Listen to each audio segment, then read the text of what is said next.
Vashishtha press club के तत्वाधान में रविवार से गुवाहाटी के वशिष्ठ स्थित दृष्टिहीन उच्च माध्यमिक विद्यालय में 7 दिवसीय पत्रकारिता कार्यशाला का शुभारंभ हुआ। उद्घाटन समारोह में वरिष्ठ पत्रकार सहित क्षेत्र के कई गणमान्य व्यक्ति उपस्थित रहे। कार्यशाला के पहले दिन 20 प्रशिक्षकों ने भाग लिया। सप्ताह भर चलने वाली इस कार्यशाला में प्रतिदिन वरिष्ठ एवं अनुभवी पत्रकारों तथा संपादकों द्वारा पत्रकारिता के विभिन्न पहलुओं पर प्रशिक्षण दिया जाएगा। कार्यक्रम का उद्देश्य युवाओं को व्यवहारिक पत्रकारिता का प्रशिक्षण प्रदान करना तथा जिम्मेदार एवं पेशेवर पत्रकारिता के लिए तैयार करना है। प्रेरणा भारती डिजिटल न्यूज नेटवर्क की एक रिपोर्ट। আপনার ব্যবহার আপনি যদি ভালো ব্যবহার করেন কোনো পুলিশ কোনো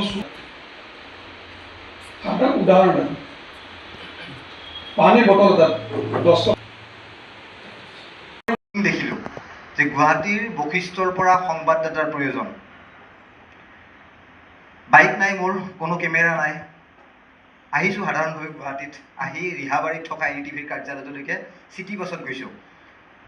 তেতিয়া ট্ৰেকাৰ চলে লাল গণেশনী ৰাস্তাটোৰে, এৰাৰ পৰা লখৰালৈকে চিটি বাছত, লখৰাৰ পৰা ট্ৰেকাৰত উঠি ৰিহাবাৰী NDTVৰ অফিচটো প্ৰথম নামিছোঁ।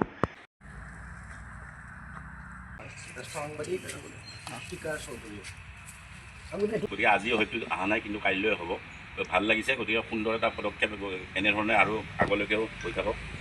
প্ৰত্যেক বছৰে যাতে হয়, এইটো মাজত আৰু যে 9 বছৰ দীঘলীয়া গেপ এটা হ'ল, এনেকৈ যাতে আৰু গেপ নহয়। প্ৰত্যেক বছৰে এনেধৰণৰ সাংবাদিকতাৰ যি কৰ্মশালা, সেই কৰ্মশালা কৰি থাকক। বহুত আমাৰ এনেকুৱা হেৰি আছে, যোনে শিকিব আহে। আচলতে বহুত ল'ৰা ছোৱালী আমি দেখিছোঁ। জনাইছে বৈশিষ্ট্য প্ৰেছ ক্লাবৰ সভাপতি বৰ্তমানৰ পংকজ ডেকা ডাঙৰীয়া। প্ৰথমতেই জীৱনৰ মজা ধন্যবাদ।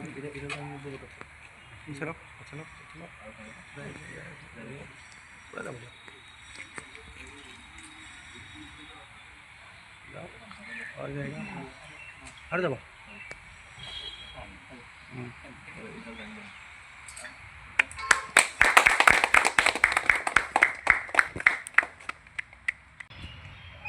সততে সাধাৰণতে যিকোনো ক্ষেত্ৰতে নহওক কিয় সাংবাদিকতা বৃত্তিটোক একাংশই টাৰ্গেট কৰি আহিছে।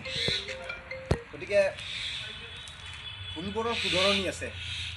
এই শুধৰণিৰ এটা প্ৰচেষ্টা বা এটা খোজ হিচাপে এই ধৰণৰ এটা কৰ্মশালা আমি 2017 চনতে এটা চিন্তা কৰি তাক বাস্তৱ ৰূপ দিছিলোঁ।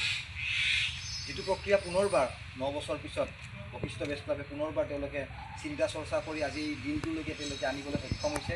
গতিকে 7 দিন যথেষ্ট কম সময়, গৰমৰ বন্ধ, ব্যস্ততা কমে, কিন্তু এই ধৰণৰ উপস্থিতি কিছু মনত আমাকো দুখ দিয়ে। কাৰণ বৃত্তিটোৰ প্ৰতি যে মানুহৰ অনীহা আহিছে, এই কথাখিনিয়ে প্ৰমাণ কৰি আছে, এনেকুৱা এটা অনুমান হয়। কিন্তু আমি তাৰ মাজতেই এই কষ্টৰে জড়িত হৈ থকা এই বৃত্তিটোক আমি শুধৰাই আমি আগবঢ়াই নিব লাগিব। সমাজত আমিও একো এগৰাকী